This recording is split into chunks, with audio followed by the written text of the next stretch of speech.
Welcome to Finding Certainty with your host and U.S. Army veteran, Patrick Laing. Over the next hour, you'll learn from Patrick and his expert guests how to attract more certainty into your business and your life. Now, here is your host, Patrick Laing. Welcome to Finding Certainty. If you're a new visitor, thanks for stopping by. If you're a repeat listener, we appreciate your patronage. Always enjoy spending our Friday mornings with you, unpacking this important topic of how to create and develop more certainty in our lives. I have a very special guest today, Mr. Eric Zehnder. He's an author, a lecturer, and an expert in language. We're going to be talking today about how we can create greater certainty in our lives and in the lives of others through the language that we use. We're going to be talking about the power of language. In fact, Mr. Zehnder goes so far as to say that quantum intelligence and the use of language is more powerful. He believes it will even outperform artificial intelligence. That's a pretty bold claim, Eric. I look forward to getting into that with you. And anyway, so I always start out the show sharing two reasons why I've invited this specific guest to join me. First is because, as you all know, we're constantly looking at certainty from different angles. We've had multiple different guests looking at it from a fitness standpoint, relationship standpoint, business standpoint, and more. And Eric's expertise, as I said, is in language and how that can impact and affect the certainty in our lives as well. He's also a master builder. His family had were master builders, building homes for many years. So he has some valuable business insights as well that he can share with us. Obviously, this is Voice America Business, so maybe we'll look a little bit at the business side of language as well. So, Eric, thanks for being here with us on Finding Certainty. Well, let's the greatest language philosopher probably ever of the 20th century was Ludwig Wittgenstein, and he wrote a great book called Uncertainty, and it's changed all of philosophy. Google used it as part of his key on game theory, but the couple key things that he said, and they're really quick, and you say, "Oh wow!" He said, "Look, what words mean ultimately are not grounded in words or pictures, but what people show you in their three-dimensional living." So if a person says, for instance, I'm going to meet you on time at 10:30, but they show up at 11:30, and they do it over and over and over, you can one day conclude they don't quite have the same idea of time that you do. And so he said, you cannot just have views and tell people views are just words. That means that an information age, you just can't give them information. Ultimately, people give you attention. That's one of the main ways of three-dimensional living. They give you relationship. They converse with you. They go back and forth. And there's something more he said. They usually have a larger purpose. So what he calls that is that words are players in a game. He says words do not exist just as words in themselves. And that was his big turn. He says that studying words or thoughts or ideas in themselves, it was a wrong turn. That's not correlated to three-dimensional reality. Okay? So in three-dimensional reality, it says words go with a practice, a human-to-human practice. And then even more, people have larger scale, what he calls games, that they want to have a project or a purpose that they're after. He says, well, that's like 3-in-1 categories. Does that make sense? So think of this. The definition of a concept then becomes a triadic, a specific line of thought that makes sense. The identities make sense. You then add a human to human, something you do in the human body and with human relationships. And then you interact with some portion of three-dimensional reality to complete patterns. So if you're walking from here to the door to the car, that's a pattern you're completing. But see what you got?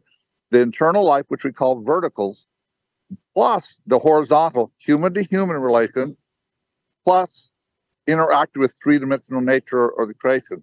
Now,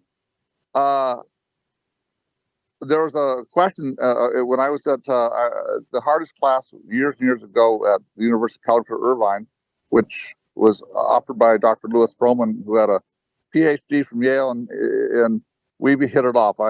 He and I studied fundamental language theory together, and for many courses. Now, he said, "Are things what they are? Are things what they seem?" He says, "If things are only what they seem, it may be very uncertain." That's specifically something he said about certainty all those years ago. It says, on this question, are things really what they are, or are they just what they seem going on? It says, everything rises or falls. Now, we live in a world of simulated reality, about artificial reality, right? And guess what? It's simulated. Is it really is that really interaction with 3D reality? Is anyone giving you attention? Are they giving you, I said, love is special attention and honor is undivided attention. Okay. So, and this goes into quantum theory. In the quantum thinking, it goes like this. And your very specific thinking and giving of yourself puts you in a different space. If you have somebody continually gives you eye contact, gives you energy, continually speaks to you, you can feel the energy. It's not just a matter of endorphins, by the way. Their energy flow is starting to intersect yours. Now, this language is personal, but to round it out, it now has to become practical. You're going to do something that is beneficial to the human body. And finally, it's purposeful. So now we're back to the three again: personal, practical, purposeful. And one of the things Wittgenstein was saying is that you have to have all three to have certainty. And so if someone is like giving you words, pictures, and good ones, even good thinking, but they never put it into practice, it's not certain, my friend. And you can have a government bureaucracy say, we're going to do this, but what happens when you check the books and it didn't work out? Well, okay, the practice part failed. It's like a triathlon. You have to play in all three parts of the triathlon. So these are the beginnings. He asked that question. I'm the only student who ever answered it. I said, "You got on that question: are things what they are, or things what they just what they seem, and they could fail?" I said, "They're not things. That's the key. We're talking about a conversation of words, and here's the first step: is somebody actually giving you attention? Are they actually talking to you and with you?" Okay, that's the first step. But even that would be a great first third of the first triathlon. But there comes a day where you say, well, what do we do human to human? And what do we do about jobs? What do we do about relationships? We got to put some body into it, not thought, body. But even after that, one day you get married, you want to build something in life, or you want to do what you're doing, reach the world and help people, or do what I'm doing. I'm trying to help with these books on education for the young. What's your purpose? Now that's kind of like Eve coming out of the side of Adam. It's like, oh, this isn't just local working body. Now we're interacting with nature, which I call the first sphere, and we start building the great enterprises in all the spheres, media, business, sports, all kinds of spheres. So now watch what you got: verticals, horizontal, sphere building. It's really quite beautiful if you think about it. So here's now in my own work on artificial, So Eric, let me cut you off. I'm sorry. Eric, let me cut you off for a minute. I want to jump into what you do, but before we go there, we always start out getting to know you a little bit and your background. I know you went to California, UC Irvine, and then you eventually ended up at Yale. And speaking of language and fundamental language and being, you were mentored by two of the most widely renowned professors. Dr. Paul Holmer was a mentor to you, and you actually worked as a page for Dr. Roland Bainton. Many consider him the single greatest professor in all of Yale history, if I'm not mistaken. That must have had an extraordinary impact on you. We talk a lot on my show about the power of mentorship and so forth. You found this love at UC Irvine, and then you went to Yale Divinity School and were mentored by these extraordinary professors and this really world's greatest Kierkegaard and I'm carrying Wittgenstein on their work. expositor, right? I mean, and then now you're carrying on their work. But what lesson did you learn from these gentlemen that you feel has impacted your life's work? I mean, is there one that stands out to you? Do we sort of tell the story of what it was like to be mentoring, or do we go straight to the lessons?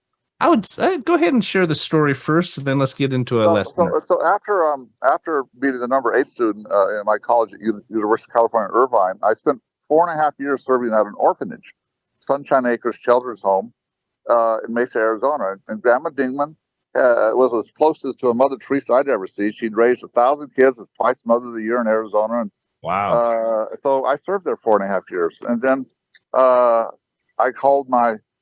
I said, I want to study under a specific man, Dr. Roland Bain.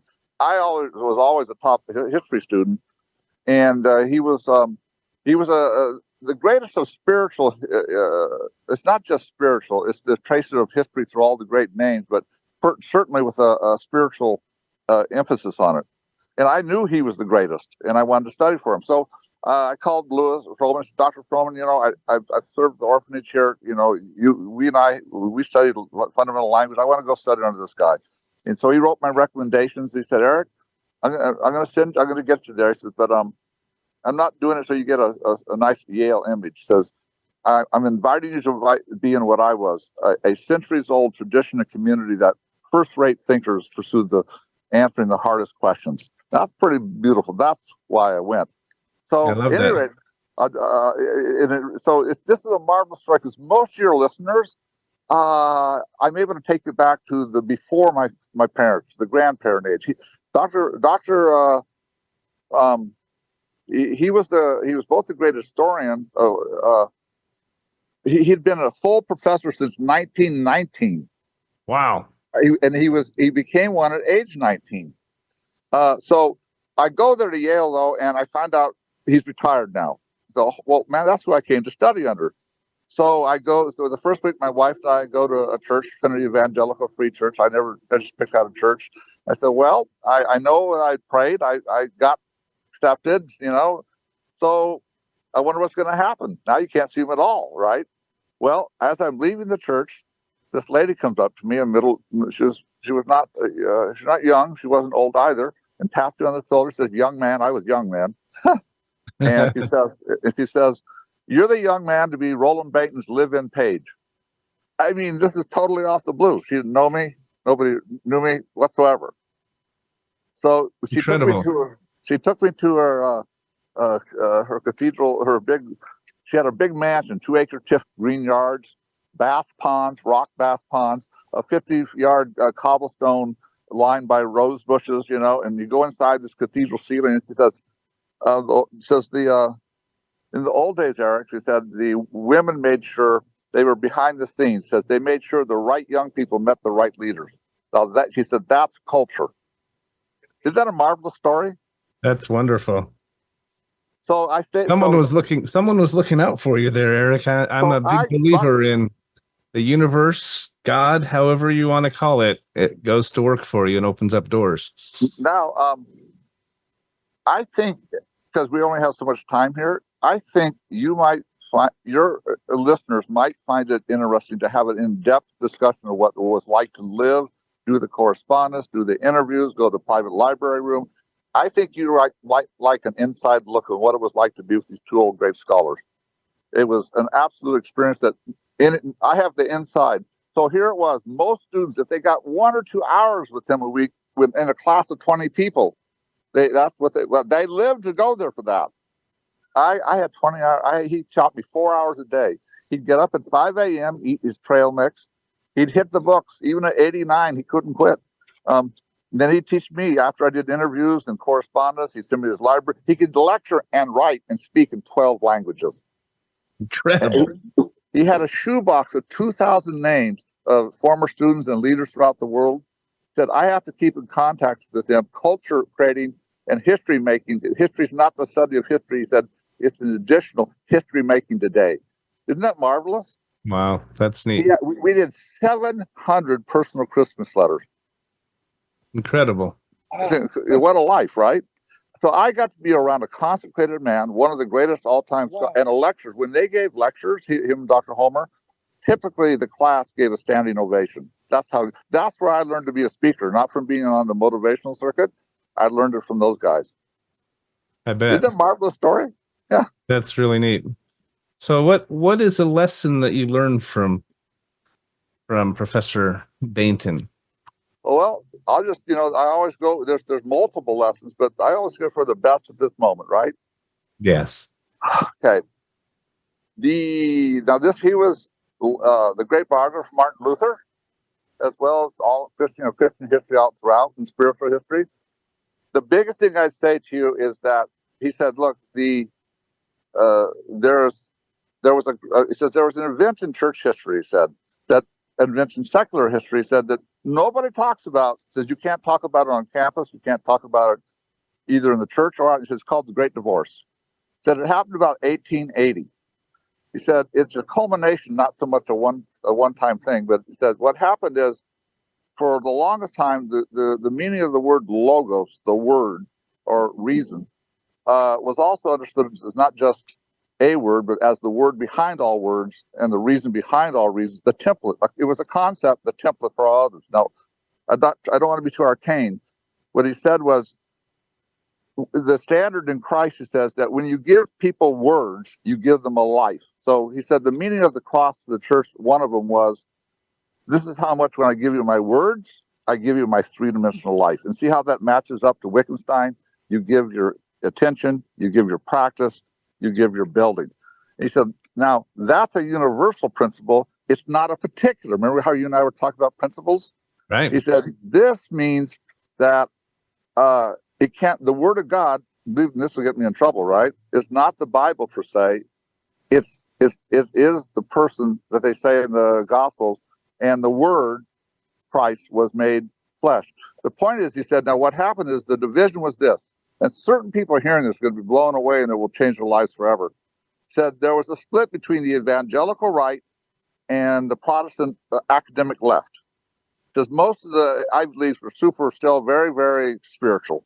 But there was a war between, well, do we really believe the Bible in its particulars or not? And the Protestant left was leaving that, and the evangelical right was horrified. So what happens? They split, and they never met again. So the universities went one place, and the Bible people went another place. But Roland said, now it looked like they're polar opposites, right? He said, but what happened is that both of them agreed that Jesus was, in fact, not a universal life, and only knew the Bible and religion. And this division broke. It says this will break the back of Western civilization, because the word that held us together cannot be words on paper. There has to be a three-dimensional life who lives them, and then a community people says what we're supposed to have is this: strong individuals, strong local bodies and families, and a strong united people with gifts in every sphere of life. That is what the Nicene Creed is. That's what came out of Christianity. And where are those people? So we're talking about certainty. I'll just make this a great lesson. It's not, you cannot substitute documents or words or text for the people who live them. You have to have a population of people who live them. I couldn't agree more. It's interesting as I interview guests from all over the world. I mean, I've interviewed your friends, Sir James Gray Robinson and Sir James Dentley, and I have Jay Levin coming up, who's is he your publisher, editor. Your partner? Editor. He's my editor. He's your editor in he's a marvelous man. He's coming out. He and I are tight. See, if you're he's a wonderful man to work for. I've really enjoyed getting to know him, and he was the owner of LA Weekly. LA Weekly. Sorry, I had a brain block there for a minute, but he was the editor and owner of LA Weekly for many years. He's since sold it, but Fantastic, man. And just so you know, if you're listening, Eric has come out with several books. He has one called Quote Caffeine that came out at Christmas. It contains 20,000 quotes. No, I've written 20,000 No, books, but that book only has about 70. It has examples from, but 20,000 quotes that Eric has penned throughout his life, and you've probably done even more than that, but there's about 70 quotes in this book. It's called Quote Caffeine, and there's more to it. Quote Caffeine, I know there's a tagline that goes with that, but you have another book coming out in March 21st, I believe is the goal. Jay is your editor. And in that book, you talk about quantum intelligence versus artificial intelligence. I want to get into that topic after we take our break here that's coming up, but let's go back again a little bit and talk about not just Dr. Bainton, but also Dr. Homer. Dr. Homer, right? Oh, because yes. he had a fundamental impact on you when it came to fundamental language, and where you ended up really making your life work, your passion, most definitely. And now what you're receiving so much attention for, I know you've been working on one. You called it your Magnus Opus there. Magnus Opus, right? That you've been working on for 30 years. It's on this topic, but tell us a little bit about Dr. Homer, because he's very respected in his field. Well, Dr. Homer was the greatest Kierkegaard and Wittgenstein scholar in the world. Now, there will be people who think they know Wittgenstein better, but he would always say, and we would talk, I'd drive him to Princeton and we'd talk back and forth about language theory. As far as I could tell, almost no one else understood Wittgenstein the way he did, and I understood Homer in a way no one else did. That was kind of cool because I really had him to myself. Eric, define Wittgenstein if you can for those. Well, Wittgenstein was the greatest philosopher of the 20th century, and he was famous for his being a language theorist. And he and Kant were on one side, and almost everybody else in history is on the side of what I call symbolic language. So we have most of the world. Let's see if I can say it right to you. And most people don't get this. They still try to make Wittgenstein be symbolic, and he's not. He's trying to break out of symbolism. How would I say it here? Okay, I'm a master builder. Okay, when I make blueprints, my designs are not correlated to just more and more designs. Right? I have to build something. Right? Same way with my words. When I communicate to my framers and everybody, I can't get away with giving more words. There's a point where these words are correlated to three-dimensional building. Okay, that was both Wittgenstein's point, and he said symbolic language is like giving you a view to a view to a view. Now, one of the fundamental building blocks of Western civilizations, you can't let there be too big a gap between what you say and what you do. So in our society in America, picture this: the not Plato, but the Platonists came to say a concept is a symbol. It's a general idea, a general. It's not a specific. It's a general idea, general image, general intention, with no connection to an inherited body of three-dimensional living, to working body today, or what happens in real time. So try to picture this. That's the definition of a symbol.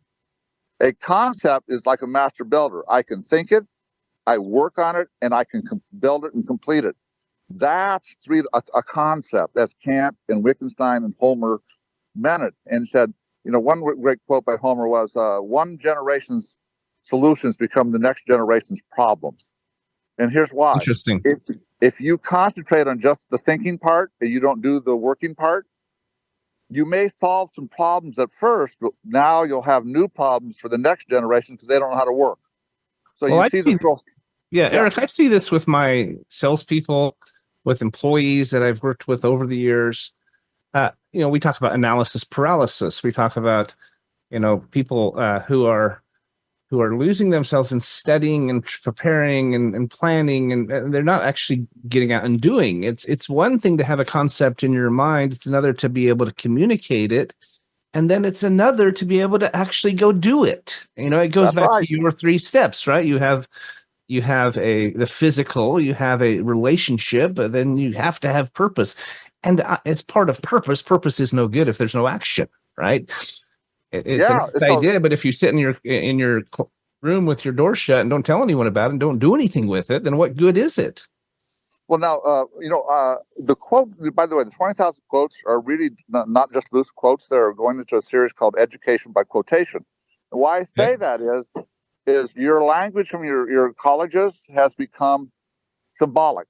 And what that means is you can have views and write papers about ideas, but very few people in the academic realm, that's not true of top-level researchers, but can get away with writing more papers and more views. But when you send these kids out into the workforce, part of the reason, not only they're unprepared, but part of the reason that they look, if you know how to talk and you know how to paint pictures, but you can't work, you don't work with solid working body.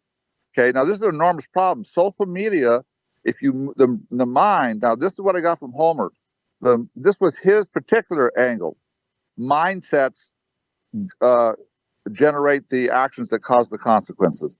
So he says, if you want to know why things are happening, there are major mindsets. So between Roland Bainton's history and his language theory, I came to conceive of history as the advance and decline of major mindsets.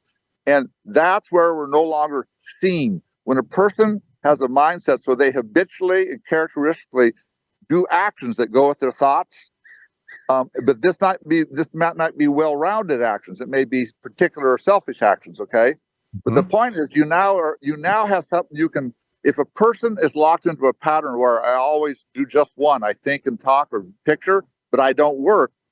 One day you realize that pattern's a mindset. See what I'm saying? It is. Okay. It's a habit. It's a hollow habit, as I call it. I'm going to cut you off, Eric, because we're up against our break. Thank you. Typically, we'll do 2. We're just going to do 1 break today. We have a lot to talk about, and I want to keep the extra time. But hold that thought, Eric. We'll come right back to it. We're just going to take a quick commercial break, and don't go away. We'll be right back. Thanks. Follow Voice America at Facebook.com/Voice America for juicy updates from your favorite radio shows and podcasts. Certainty Management can help create more certainty in your life with our deep discount health insurance options, even for 1099s, part-time employees, volunteers, and more. Pay less to protect yourself, your loved ones, and your team. Call 888-684-3122 for a free quote today. That's 888-684-3122. Visit us on the web at CertaintyTeam.com. That's Certainty, T-E-A-M, like Mary.com. Have you become a member yet? Sign up now to become a member of Voice America. It's always free and easy. Plus, you get to take advantage of some great member benefits. Get unlimited access to millions of hours of on-demand content across all of our channels. Keep track of your favorite episodes, shows, and hosts in your own customizable library. Find out what shows you might be interested in based on your favorites. Plus, you get insider access with our newsletter. Membership gives you more. Sign up at voiceamerica.com and click Register at the top right. If you're a nonprofit in need of funding, we can help. Certainty Management is a cost reduction firm that also helps churches, schools, sports teams, and other nonprofits raise unlimited zero-cost funding. Best of all, you don't have to sell anything or ask for donations. Call 888-684-3122 to learn more today. That's 888-684-3122. Visit us on the web at CertaintyTeam.com. That's Certainty, T-E-A-M, like Mary.com. When it comes to business, you'll find the experts here. Voice America Business Network.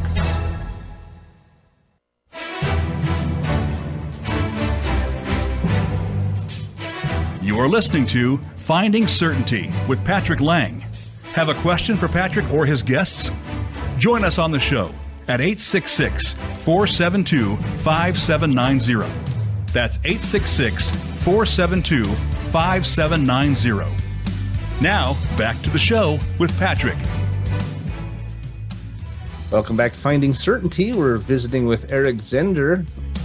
He's a master builder. He's a master wordsmith and word expert, language expert, and quantum intelligence expert. In fact, he was recently cast in a movie that premiered about a little less than a month ago in Irvine, California. We were invited to come to the red carpet and be there. The film was called Beyond Physical Matter, and Eric was one of the experts tasked and recruited to be a part of that documentary. You said something really interesting just a few minutes ago, Eric, and I wanted to touch on it. You talked about how when two people are communicating and they have those three elements, they have the physical, they have the relationship, they're attentive, they're looking in each other's eyes, they're engaged, and if there's some sort of purpose to that conversation, those are the three pieces. But you talked about how there is an actual energy between them, and I'm a firm believer in that. I think all things are energy. I've been a student of energy and the law of attraction all the way back to Think and Grow Rich with Napoleon Hill and the Secret and so forth. And I know you have been invited into and become a part of this communities to the point that you were recognized as a member of this movie. And I know you're coming out with your book coming out March 21st is the goal, where you make the claim that quantum intelligence is more powerful than even artificial intelligence. Now, there's a lot of buzz about AI these days, but let's talk about that. Tell us a little bit about the book, if you would, and then let's drill down on this topic, because AI is such a buzzword these days, and I think we are at danger of losing ourselves into AI. I think that might be a little bit of what you're getting at, but obviously there's great potential with it, great ramifications. What are some of the risks, in your opinion? What do we need to do to make sure that it's utilized correctly and that we're making the most of it and not getting lost in it? Bear in mind that I'm writing a major book and it's coming out here, so the amount of input we could put into what you just asked would be pretty big. So we have to kind of choose. I will say this: if you're watching this and you really want to understand entry level quantum, okay, go get the movie. Let me tell you why. It solves an enormous problem. Don and Melinda Boyer, Motivate Enterprises. They've done 22 books and 15 documentaries. This is the best, and people are saying it's going to go as big as The Secret. Here's why it solves the problem. When I talk to somebody, and I'm a pretty sharp person, I have a lot of friends who own their own businesses. I own my own business, so I'm well respected. Even so, when I explain the quantum and I explain where it's going and its enormous economic potential too, there just comes a point where they say, that's really interesting. Yeah, let's hear more. I got to get back to work. So what I'm saying is when you see 16 people and Don and Melinda talking in one film and it registers, you're like, oh, wait a minute here. This really is real. So I'm saying most people you share quantum with will break off simply because they're busy. But if you get them to hear all these experts at once, they say, wow, wait a minute here. Something's going on here. So this is something as great as the discovery of North and South America has happened on our watch. Think of let's say Christopher Columbus had a conceptual awakening in his inner life. That is to say, a single concept given to a single person turned out to lead you to great new frontiers. And that's like the first third. He had to think. He had to think out of the box. And when we say out of the box, he had to think in the box too. He had to run a ship. He had to know how to navigate. But he also could think, should we go this direction when no one's ever gone that direction before? Then we have a continent. That's where you learn to work with solid working body in many different spheres and different careers. Then imagine we come to, again, another ocean, and that's the quantum age. And the quantum age is, everything's imbued with this quantum energy, and it's not just energy we're discovering. So quite obviously among us, there's a clear language, resonancy, frequency, vibration. We can feel your vibes. We can sense your attention. You're uplifting. It's light. It's taking you up. It's not putting you down. And the community is working really hard to give you the pure stuff. They're working really hard to not be crooks or people who are just giving you something to, make something off you. They're working really hard to clean up and be the real thing. And they're being rewarded because they get healing. They feel love. It's a marvelous community to be around. It's an incredible uplifting, and it's smart. Uplifting. That's the word I thought of. Uplifting. It's when you associate and surround yourselves by Dr. Dentley and Don and Melinda and Dr. Or Sir James Gray Robinson, and the list goes on, right? When you interact with these people, you come away feeling uplifted. You feel inspired to go out and do more and raise and lift those around you. And I think that's a good thing. I do have a question for you. Sure. As a Christian, how does a Christian engage with and understand the quantum arena and community? Because there's been a little bit of opposition, a little bit of I think misunderstanding and disconnect between those two. They think it's foo-foo or it's new age, it's out there, and I'm going to stay here and stay close to the gospel and my faith. Personally, I don't have an issue with it. I see it as faith in action. I see it as we create things, we manifest things, and that is founded in eternal principles. But there is some disconnect there, so I'm curious to know your thoughts on that. It's totally from most angles, it's an unnecessary disconnect. I agree. In the community itself, you typically hear people that there are quite a few Christians in it who listen. Before quantum theory, the Aristotelianism was something like this. It wasn't quite this bad, but it was in a way that what's real is an external structure. So the thinking was for centuries, it was kind of like what's between us, the space between us and this body, this wall is nothing. Well, now we know, wait a minute, it's filled with anything. It's all kinds of things. Light. If I told you 30 years ago that there's language, information is flying through the air and there's something called Wi-Fi, could tap it, you'd say you're a nut. But it's there. Not only is there language in just the Wi-Fi realm, there's language in the quantum realm. Now that's something that I am the forerunner, or the most large forerunner here. So see how I can say this to you. The logos, okay. Remember I said about Dr. Holmes, that's what Roland Bain said. This false break between great principles that are universal and, say, biblical scriptures is wrong. The tree is a person. And what that makes you, when you live as a three-dimensional person, you want to three-dimensionalize yourself. Then you understand language. Okay? Then the language comes to you. If your heart, in quantum, here's what they're saying. You have a central, singular life force. If no one is loving you or giving you attention in a singular way or talking to you specifically to you, you're not feeding. And what will happen is there'll be a wall between your own inner energy, which caused your heart. It's your heart and your mind. Let's not get carried away here. It is energy. That's kind of our new language in its frequency and its resonancy, but it's your heart. And your heart, we always knew that. Your heart's not, your physical heart. You love to give attention. You love to talk. You love to be seen. You love to be talked to. Okay. Quantum says we've broken the tie between oral language and regular language. In oral language, there had to be people and relations. So not only are you in relation to each other, you're giving attention to the landscape around. Does that make sense? You're giving attention. You take a hike in nature. You're connected to three-dimensional reality. So quantum is now. This is where the new age is changing. Okay, everybody in history, not everybody, but key people, both philosophers and theologians and saints and prophets, have touched what I call the river. Heck, the river by different singers. You think. But anyway, the rivers. Here's what Christ and Christianity brought. Okay, that clarifies it. You not only have the river, you got to have the two banks. So the river is your internal life, your thinking, your giving, your loving, your attention. But your first bank is your human life, your human to human life. And no matter how good you are in your creativity and your energy, you have to be human to other people. Right.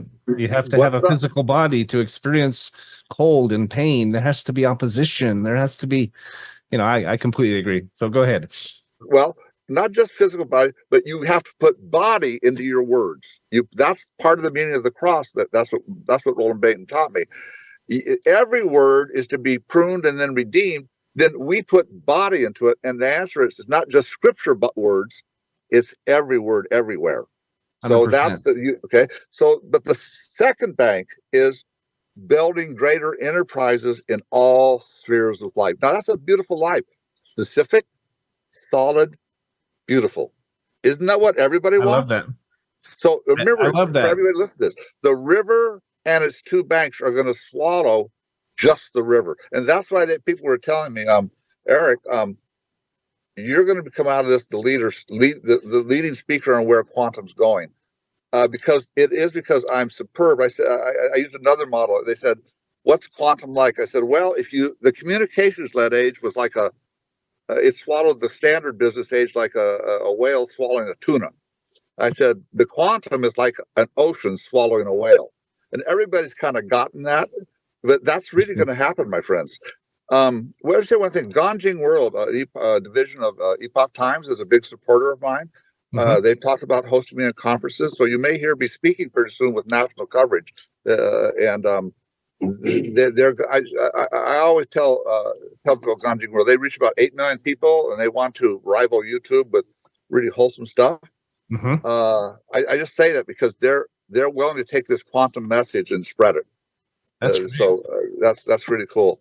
What's interesting? So the river and its two banks. If you don't just think about this for a minute, you can't have a river if you don't have the banks. That's exactly right. Otherwise, it's just a puddle, right? It's interesting. I was talking with Sir James just last week on our show, and he's a big believer in this. He was a cast member with you in the movie, and we're doing really a focus this month on your film. I interviewed Tony Doty, who's one of your producers and so forth. But we were talking about how science is starting to catch up too, because it used to be that, I grew up hearing that, your attitude determines your altitude. And I always thought that was a nice idea. And maybe if I had a good attitude, I'd work harder and accomplish more. But it goes way beyond that. And they have science and technology these days that can literally measure the speed of your thoughts, your brain waves. If you have a positive thought, it vibrates something like 10,000 times faster than a negative thought. And it literally has a magnetic quality to it. It attracts into your life more of those things. I believe language is the same. Our language attracts to us different people, different relationships, different opportunities, different vibrations, right? And so I see a lot of interplay between the language, the quantum realm, and energy. And it's nice seeing science catch up with that, right? They're starting to be able to not just conjecture or theorize about it, but actually prove that this is true. And so it's very interesting seeing where it's all unfolding. I can give you a perspective on that if you wish. Go ahead, please. You may have, okay. Well,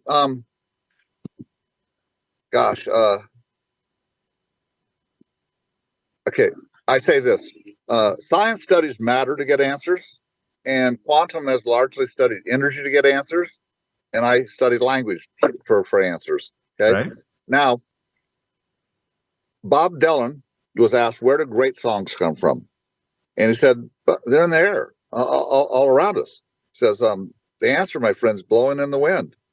Now, it's clear that he heard in a different bandwidth than most people, right?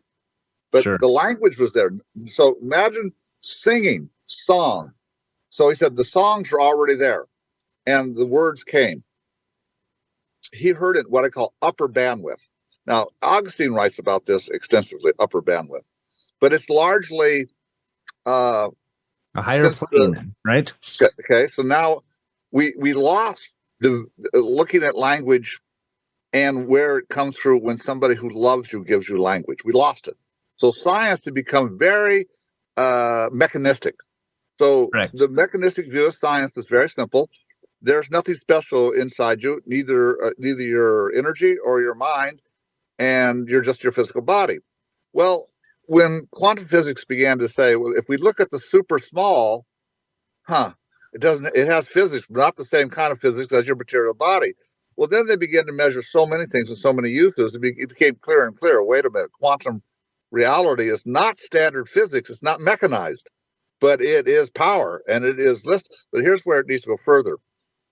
Dylan didn't just hear songs. Now think about it. Something sings. It has vibrancy. The strings vibrating. What's your purpose? Okay. And by the way, he won the Nobel Prize for literature for his lyrics in 2021. He got lyrics, Really? right? I didn't know that. That's amazing. So the river never stops, right? But for Dylan, it was not just a song. He found language there. Now I've found that by a huge experience, and that's why I'm able to talk about it so clearly. Imagine you go through a gate called the moment, okay? And it's the gate it straddles between standard physics realm and the quantum physics realm. On this side, you're everything's in finite body. And in fact, you have a specialized scientific mechanized mind, which could also be called a materialistic mind or a consumer mind if you want. But the point is, you're always thinking about finite bodies. So science was this huge force for thinking that way. Okay. And what's happened since quantum is, well, wait a minute here. There is something, and it is not just material. It's beyond physical matter. And that's why what Don and Melinda are doing, we're doing, is so important. It really is going to take Beyond the Secret, because The Secret is a wonderful thing, the wonderful film, and the law of attraction, all those things. But we're going to clarify. There's not only energy, it's intelligent. And intelligence means nothing if there's not language. And then all of a sudden we begin to say, at the beginning of the universe, so we have this period of time from the Big Bang to the inflation, right? So Einstein says, wait a minute here. The kind of time that is called ordinary time is quantified time, and it only exists where there's matter, and we're bouncing off comparing two matters. So what was there before then? Because there was clearly something happening that did this. And by the way, it packed that Big Bang ball. Now, I'm the leader in this, my friend, so it may sound brand new what I'm saying, but imagine there's a precision principle, and that precision principle uses language. But it's a pure language. It's not Babylonian. That Pure makes sense? intelligence. So imagine now. I believe that, and I believe that, Eric. I completely agree with you, and I think of it as pure intelligence that even before we were created. Now, I'm a Christian. I believe that we were created. I believe that in God, the whole story, Adam and Eve, everything that went with it. And there's different interpretations and understandings, but I believe that before we came to Earth to gain a body and gain experience, we were actually intelligences. That we had that intelligence existed. We were then organized. And we don't have to go there. I don't want to get.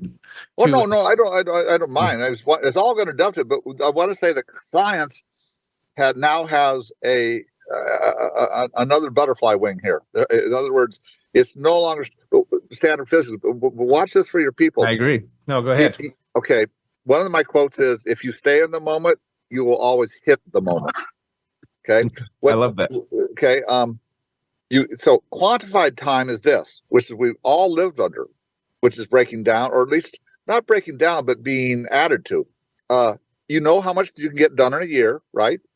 How much you can get done in a month, right?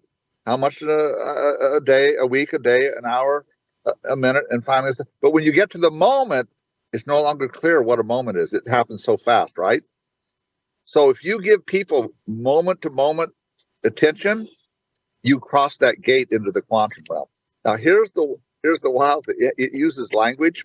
So Einstein says if we go into that realm, the past, the present, and the future are not super divided. They're like all one part of a tree. They talk to each other. So imagine that, as it were, God is inviting you to be in that conversation, and it backs prayer. You talk and it hears you. Yeah. And it plays back. So one of the things they did in quantum physics is they think that we go through that gate, and we talk from the present, but we also think of our past, and then the future weighs in, and the future is your story, and we think the future hears you, goes back across, and changes the story you get. That goes right in line with manifestation, right? It goes in the fact that we create things in our mind mentally and emotionally before they ever before they're ever created physically. I mean, that's all part of the law of attraction and so forth. But there's so much to that while it's new to many people and more people are learning it and understanding, it resonates, right? You hear it and it just makes sense. It's like meeting that person that you've always been looking for, and when you meet them, you feel like you've always known them, right?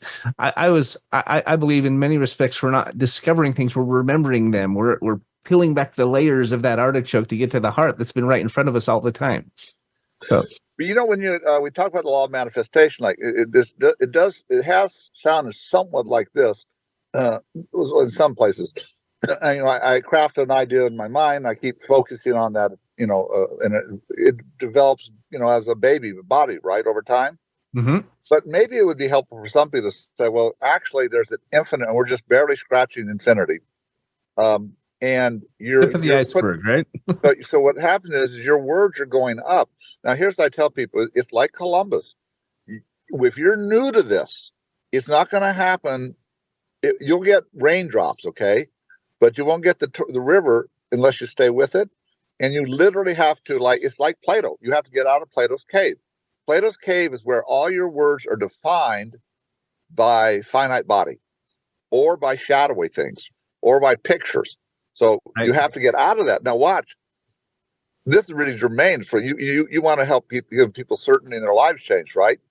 So go back to Plato. He said you have to pilgrimage out of that, and you have to look upwards beyond finite body. He says, and what happens is, listen, he hit language too. So 80%. So Plato does this. He goes to the river, and 80% of all philosophy, 90% is a footnote to Plato. He creates the field of philosophy. He writes the Republic, which is rock hard, bottom for the world today. So 80% until about 40 years ago, 80% of all words in our dictionaries are influenced or actually from Plato. That's a river. So guess what? In his own way, Dellin hit that river. And I can tell you Emerson hit that river. Ralph Waldo Emerson hit that river. He wrote 4,000 He wrote 4,000 of the greatest epigrams and then the finest essays. For that, he's generally considered the greatest of American writers and the third greatest writer in English history. My point is this: you get great new language and great new concepts from this quantum river. Think of that all of us. But remember, it's like Columbus. You're going to have to sail across the Gulf. And imagine, too, this is the reason for the 20,000 quotes, and God gave them to me because they come from that river. So imagine that when you're doing the internet and things, okay, it's bombarding you with language that takes you segues. Sometimes it's people who just think but don't do. Sometimes it's people who do limited things but don't have any purpose. And sometimes you have grand people who, don't do the other two. So imagine we need a language that just keeps our mind going. And the whole quantum community is dedicated to bringing us that language. They're all dedicated to it. And to your point, I agree. Well, I don't know about the whole community, but I think the leaders in that community, people like Don and Melinda and others, yourself and others. But I was going to say, it is when you tap into that, when you take the time to understand it and start dipping your foot in that river and start seeking to understand, is when I think you touch greatness. I mean, people who did and have, like Dylan, like Emerson, like others, they're icons now. They're right. They're remembered and always will be. And so, Eric Zehnder, I think you'll be one of them. But we are up against the end of the show. I know your book's coming out on the 21st. Please share the name of the book real quick so people can look for it. Yeah, Quantum Intelligence versus Artificial Intelligence. I'm looking forward to reading it, my friend. Is there any way Oh, I'm sorry. Go on, sir. Anyway, if someone can find you, do you have a website or anything? Oh, yeah. If I got it, just call me, Eric Zehnder on Instagram and also Eric Zehnder Quantum River World. River World. And hey, let me tell you one little thing for you, okay? Okay, go fast. This language in the quantum realm is the quantum, and what the early church called spirit, what we call quantum, is awful close. That's what Roland Bainton said. The logos is that word. It's a living word in conversation. So it's directly connected to Trinitarian thinking. That's good to There's hear. A wild thought. I think if more people understood that, there would be more synergy. We could link arms and we could accomplish a great deal of good. So yeah, thank you. Thanks for being on the show today, Eric. And thank you for listening to Finding Certainty. Come back next week. We'll have another guest. We're going to have Eric's editor, Jay Levin, who's going to be a fantastic interview. Have a great week. We appreciate you being here and following us. Have a great weekend, and we'll see you next week.